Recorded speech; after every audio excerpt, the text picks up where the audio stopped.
Inter Milan tampaknya mulai pesimis bisa memperbaharui kontrak Ivan Perisic karena permintaan gajinya dalam pertemuan pertama jauh lebih tinggi dari perkiraan mereka. Belum ada informasi detail jumlah gaji yang diinginkan Perisic, namun manajemen hanya ingin memberi separuh dari gajinya yang ia terima saat ini, yaitu 5 juta euro per musim, dikutip dari Tuttosport. Negosiasi kontrak baru dengan Perisic masih tetap berjalan sejauh ini, meskipun Inter juga mempertimbangkan perekrutan winger Eintracht Frankfurt Philipp Kostic. Andai Inter mencapai kesepakatan dengan Eintracht Frankfurt soal transfer Kostic, maka Ivan Perisic dipastikan meninggalkan klub.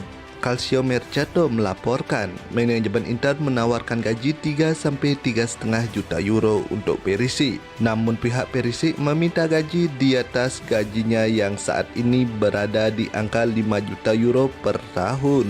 Inter siapkan Philipp Kostic sebagai pengganti Perisic.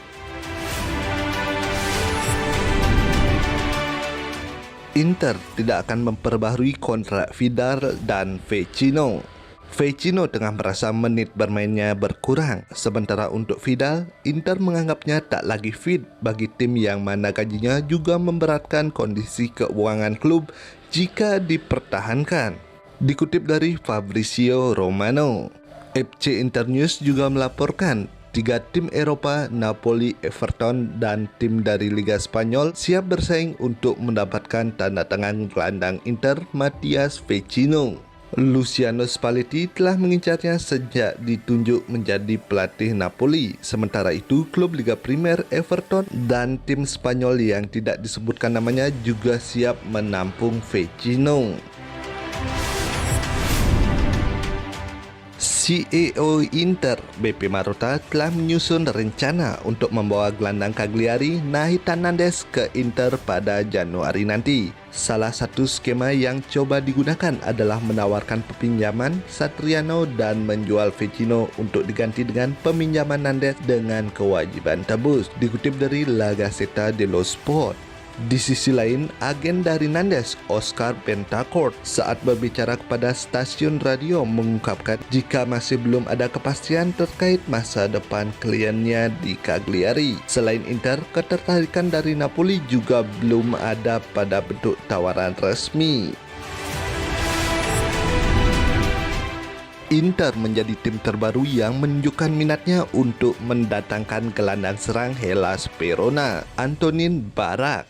Media asal Verona, El Arena, menyebutkan jika Inter siap bersaing dengan beberapa tim yang sebelumnya telah menunjukkan minat, seperti AC Milan, Mainz, dan West Ham. Gelandang asal Ceko yang telah mencetak 5 gol sejauh musim ini tersebut diperkirakan akan dibanderol di harga 20 juta euro, dikutip dari El Arena.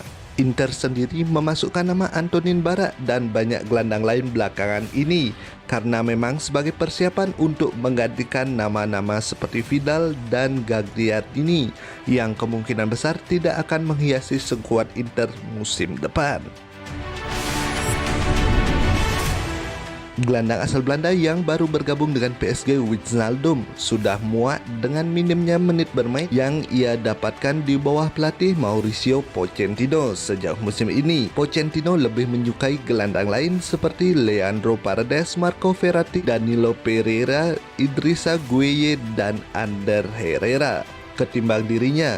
Oleh karena itu, Wijnaldum ingin segera angkat kaki dari Paris dan Inter telah disebutkan sebagai tujuan potensial untuknya, dikutip dari Sky Sport UK. Selain Inter, pemain berusia 31 tahun itu juga tertarik pindah ke Arsenal. Agennya belakangan bahkan telah menyalin kontak dengan pihak The Gunner. Namun untuk mengontrak Wijnaldum dibutuhkan finansial yang cukup signifikan dari Inter, mengingat ia saat ini mengantongi gaji yang sangat tinggi di Paris Saint-Germain, meskipun ia tidak begitu penting bagi mereka. Inter dan Juventus dapatkan keuntungan dari tersingkirnya Atalanta dan AC Milan di Liga Champions. Akan ada tambahan pendapatan untuk Inter dan Juventus atas tersingkirnya Atalanta dan AC Milan dari Liga Champions. Kabar baik tersebut yaitu hak siar TV yang didistribusikan UEFA kepada para peserta yang tersisa. Nilai yang berubah dari satu negara ke negara lain berdasarkan seberapa banyak penyiar dari masing-masing negara berinvestasi dalam hak siar TV dan yang kemudian didistribusikan ke tim dengan dua bagian.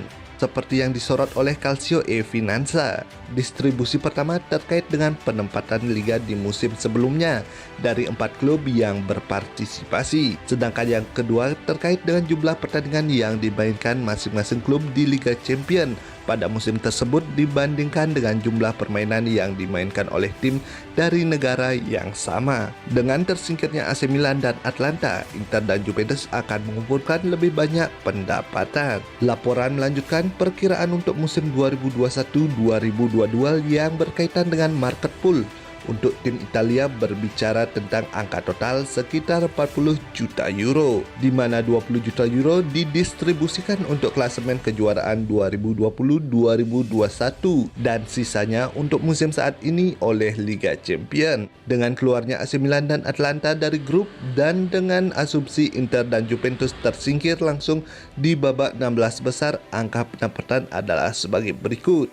Angka ini adalah skenario terburuk, sedangkan angka selanjutnya adalah skenario terbaik apabila Inter dan Juventus capai final Liga Champions. Lautaro Martinez lakukan 25 shoot on goal selama di babak fase grup UCL dengan hasil 0 gol. Sungguh peluang yang menakjubkan. Harapannya nanti di babak 16 besar harus lebih ganas Lautaro Martinez.